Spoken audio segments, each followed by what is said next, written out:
Bienvenidos y bienvenidas a este 10º capítulo del ciclo de conversaciones Hablemos de Desastres, el género se importa, donde estamos conversando con distintas especialistas e investigadoras en materia de género y desastre. Mi nombre es Paulina Vergara Saavedra, soy la directora ejecutiva del Programa para la Reducción del Riesgo de Desastre en la Universidad de Chile, CITRIC. Este programa cuenta con el auspicio del proyecto Genderin, proyecto internacional de género y gestión de riesgo de desastre para el análisis comparado y recomendaciones de intervención entre países como España, Chile, Uruguay y República Dominicana, y ha sido financiado por la Agencia Estatal de Investigación de España. Este capítulo es un capítulo de conmemoración. Estamos en 2025 y toca la coincidencia que este año se cumplen 15 años del terremoto en Haití. 15 años del terremoto y maremoto conocido como 27F en Chile. Pero también en julio de este año se cumplen 30 años del terremoto en México y también este año se cumplen 30 años del terremoto de 1985 en San Antonio, en Chile. Hay bastantes conmemoraciones. En febrero de 2025 es el primer año de los grandes incendios de Valparaíso, Viña del Mar y Villa Alemana. Este contexto nos hace reflexionar sobre cómo la importancia del enfoque de género tenemos que ir abordándola para los contextos multiamenaza. Nos hace reflexionar sobre el contexto multiamenaza latinoamericano y caribeño. Por parte del equipo de CITRIC que generamos este programa y por parte también del equipo Genderin, un pensamiento para todas las personas que han sido damnificadas en estos eventos que conmemoramos. También un pensamiento para todas las personas que han perdido a una persona querida en estos eventos desastrosos. Y un pensamiento muy especial a todas esas personas desinteresadas que forman parte desde distintas veredas de los procesos de emergencia y reconstrucción en cada uno de los países y territorios de América Latina y Caribe. Hoy vamos a conversar entonces sobre los aportes del enfoque de género para abordar el contexto multiamenaza en América Latina y Caribe. Y para ello contamos con la presencia, un honor tenerla con nosotros y nosotras, la profesora Naxeli Ruiz Rivera de la Universidad Nacional Autónoma de México, adscrita al Instituto de Geografía del Departamento de Geografía Social. Ella es investigadora titular del Departamento de Geografía Social, del Instituto de Geografía de la UNAM y coordinadora del Seminario Universitario de Riesgos Socioambientales de la UNAM, conocido como SURSA. Naxeli Ruiz Rivera es doctora en Estudios del Desarrollo de la University of East Anglia, maestra en Estudios Regionales por el Instituto Mora y etnóloga por la ENA. Ella es investigadora del Departamento de Geografía Social del Instituto de Geografía de la Universidad Autónoma de México, UNAM, y desde el año 2020 es la coordinadora de SURSA en dicha casa de estudio. Naxeli Rivera es docente y tutora de los programas de posgrado de Geografía y Ciencias de la Sostenibilidad de la UNAM, es miembro del Sistema Nacional de Investigadores y del Comité Científico Asesor en Ciencias Sociales del Sistema Nacional de Protección Civil de México, y sus trabajos se enfocan en entender la vulnerabilidad social, las políticas públicas en torno a la reducción del riesgo de desastre y la planeación territorial y los atlas de riesgo. Muy bienvenida, Naxeli, un honor tenerte en este programa. Muchas gracias por estar acá. Hola, muchas gracias por tenerme en el programa y saludos a la audiencia. Muchas gracias, Paulina, por el espacio para poder platicar. Gracias a ti por estar en este momento, Naxeli. Vamos a partir por tu trayectoria. Comencemos esta conversación conversando de esto justamente. ¿Cómo fue que te interesaste por las temáticas de riesgos socionaturales y luego te interesaste además por las temáticas de género en este ámbito? Bueno, pues yo tengo una historia un poco, rara. He dado muchas vueltas sobre muchos temas a lo largo de mi carrera. Y una de las cosas con las que yo inicié en realidad fue con el análisis de la vulnerabilidad social, pero no de la manera en la que normalmente la pensamos en el ámbito de los desastres, sino pensando lo que conocemos como pues estos eventos lentos, ¿no? Por ejemplo, estudiaba yo una comunidad que había sufrido unos procesos de degradación ambiental brutales a lo largo de pues varias décadas, de hecho varios cientos de años, y que finalmente eso había impactado muchísimo su calidad de vida. Entonces en realidad yo entré por ahí, entré por el estudio de la vulnerabilidad y luego resultó que la vida me llevó directamente al desastre en carne propia en septiembre del 2017, cuando fueron los sismos en Ciudad de México, los más recientes. Y yo fui una de las personas damnificadas, de hecho, en los sismos. Y bueno, ver y vivir el desastre, como muchos de quienes nos están escuchando lo saben, te hace cambiar la visión completamente, porque ves otras cosas, experimentas otras cosas y entiendes otras cosas y entiendes lo que significa el proceso de desastre. Y entonces, pues a raíz de eso yo tomé todo lo que había escrito, ya producido, investigado en muchos lugares acerca de vulnerabilidad y nos metimos directamente al tema de la vulnerabilidad socionatural ante eventos súbitos, como en este caso los sismos, y todo lo que implica el proceso de política pública, planeación y respuesta y recuperación. Así fue como llegué. Daxeli, a partir de tu experiencia como investigadora y los hallazgos, los principales hallazgos que has hecho durante estos años, nos contabas que reorientaste de cierta manera tu investigación, pero igual ya seguiste en la senda trazada de estas investigaciones.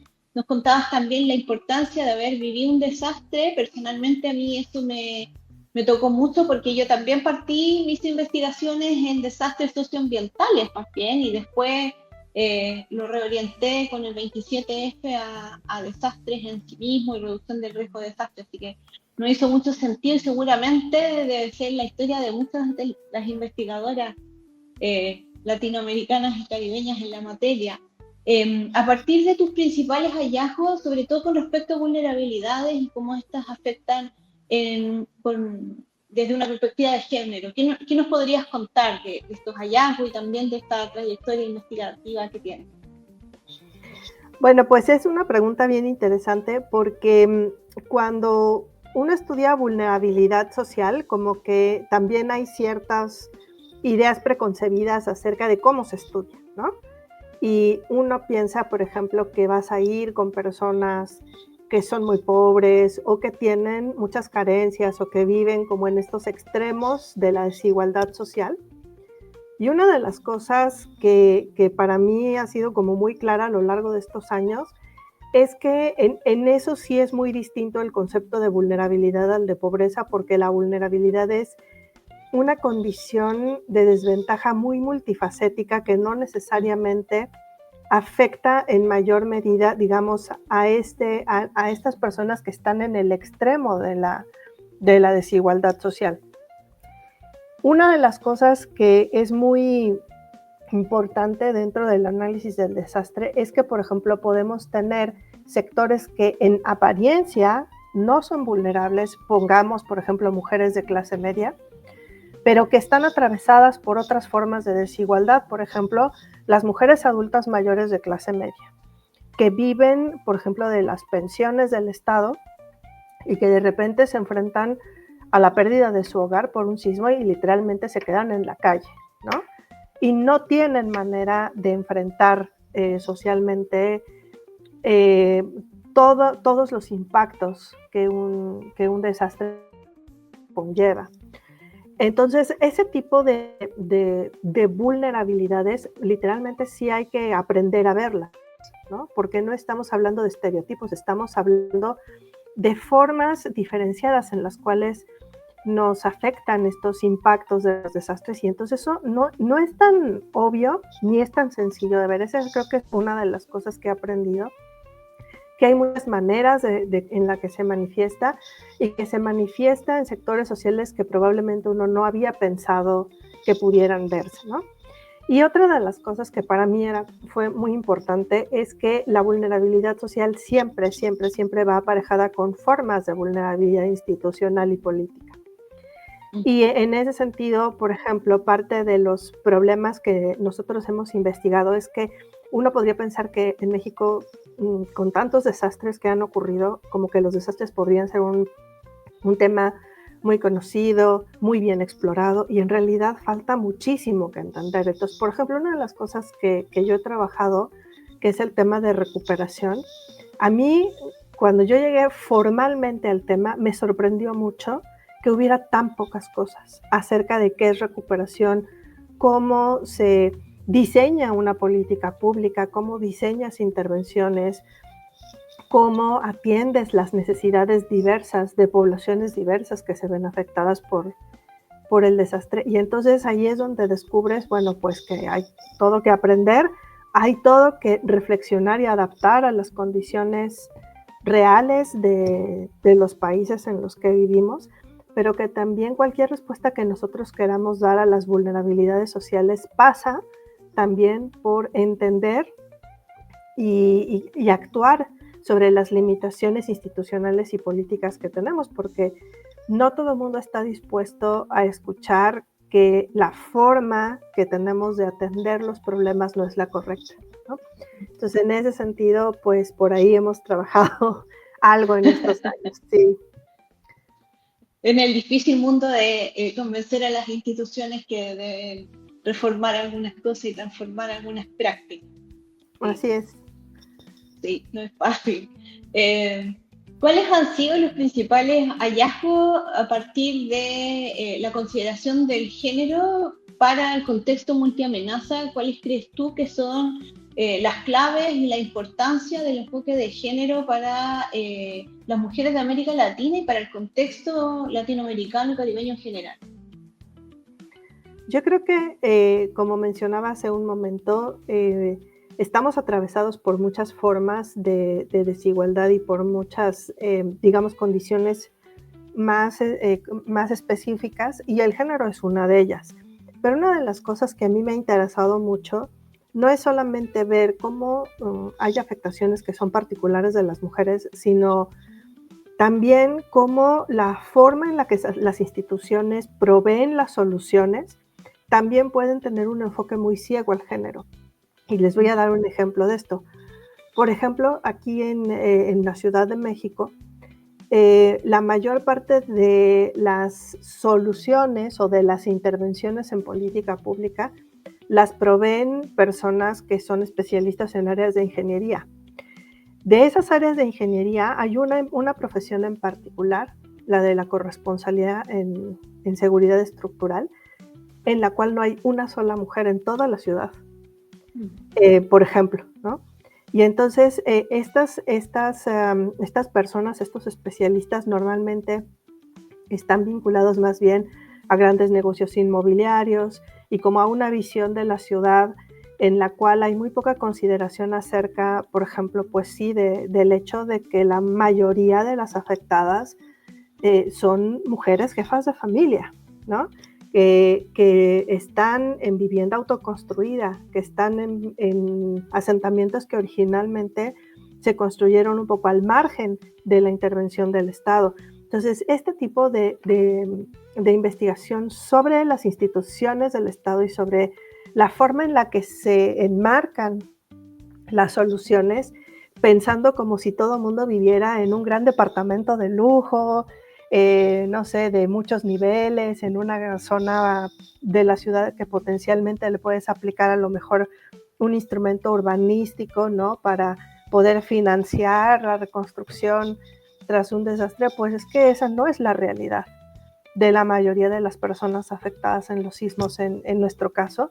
Y creo que para mí una de las cosas que más me importan y más me interesa cambiar es esta inclusión del enfoque de género y digamos, de una mirada feminista de la ciudad y de la recuperación ante desastres en la ciudad.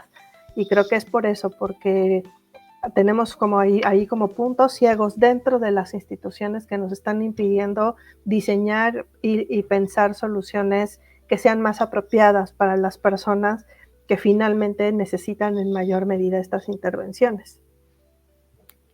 Muy interesante lo que nos dices, porque hace mucho sentido también con eventos que hemos visto en Chile y que hemos ido viendo también en el Genderín, que empiezan a repetirse a nivel de distintos tipos de desastre en distintos lugares de América Latina y Caribe. Esto de que finalmente las institucionalidades marca mucho cómo va a ser los procesos de recuperación y de reconstrucción.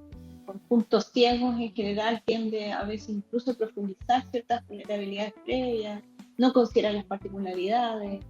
Eh, Cuando contabas esto de que a veces parece que estuvieran pensando en que la gente vive en un departamento grande y lujoso, también pensando en esas familias que acá en una casa viven muchas otras familias, además de asentamientos ilegales, por la realidad.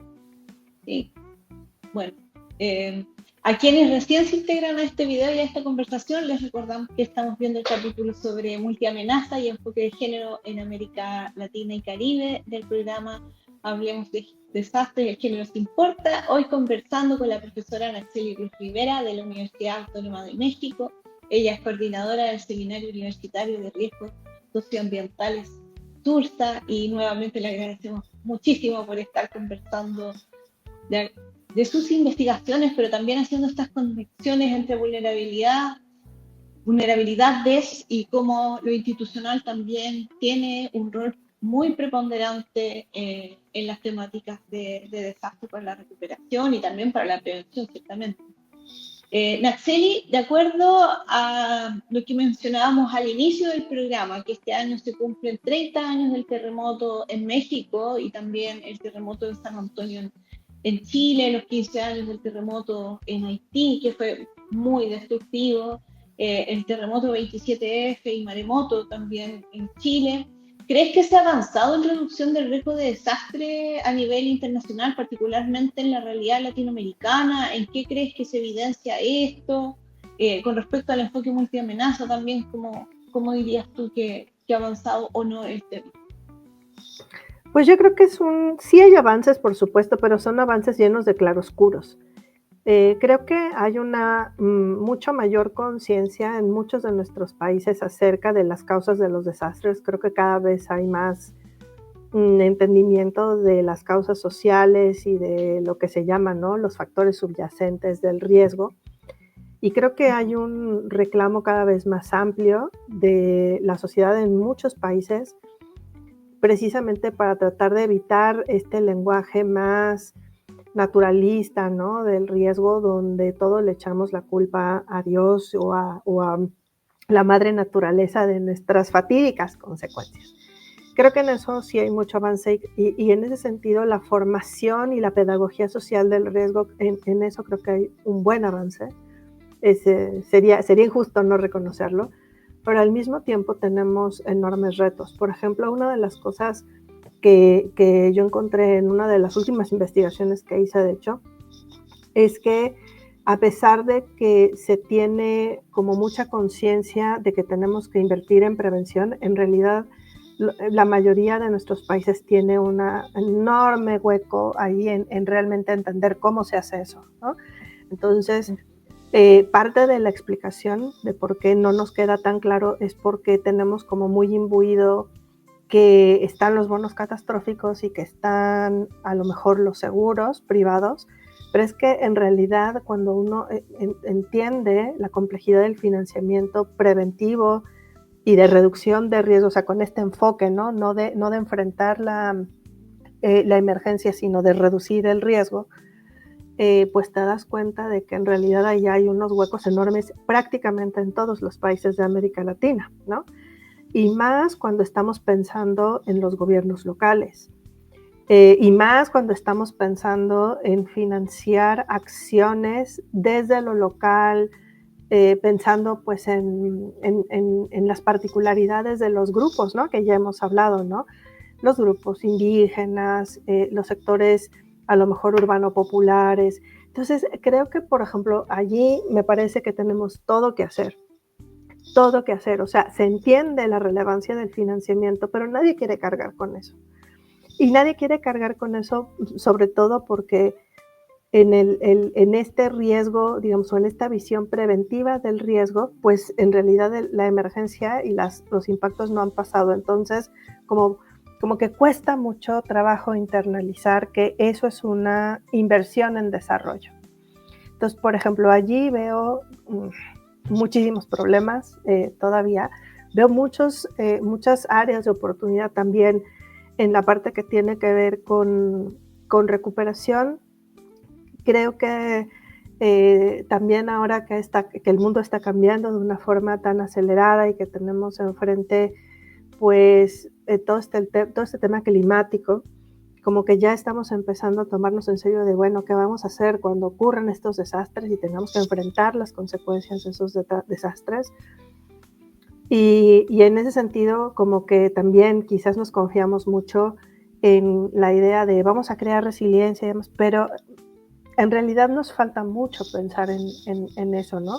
Porque para cuando llegamos a ese desastre, ese sufrimiento evitable pues ya no lo evitamos, ya llegó, ya estuvo allí y ya nos cambió y ya nos marcó y muchas veces no para bien, y sobre todo las personas, como decíamos, más vulnerables.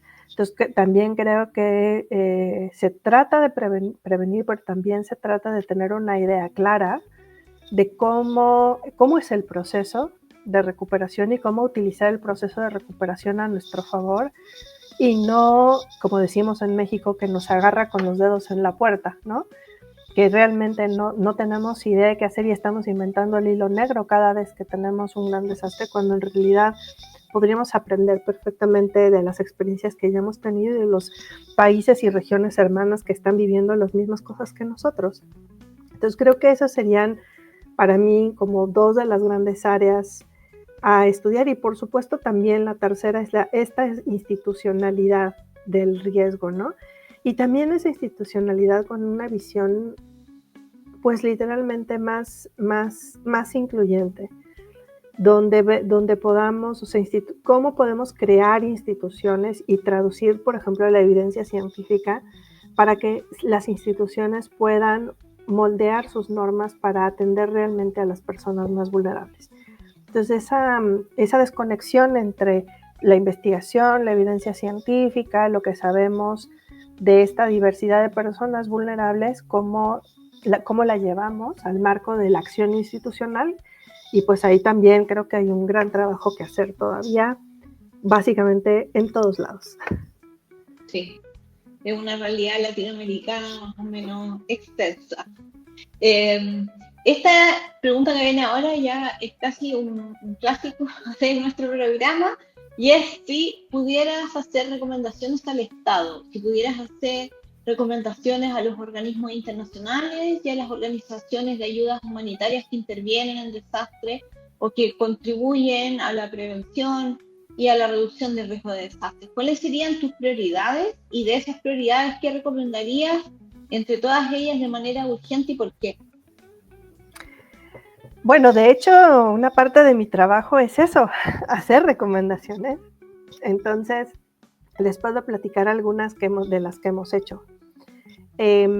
Una de las más cercanas a mí es lo que yo llamo la traducción de la evidencia científica. Trabajo en una universidad, ¿no? Y en la universidad siempre estamos de, ay, el modelo climático, ay, el índice de vulnerabilidad, ay, la cartografía de no sé qué. Y una de las cosas que siempre frustra mucho al proceso de investigación es que uno siente que como que cuesta mucho trabajo que esa evidencia se considere, ¿no?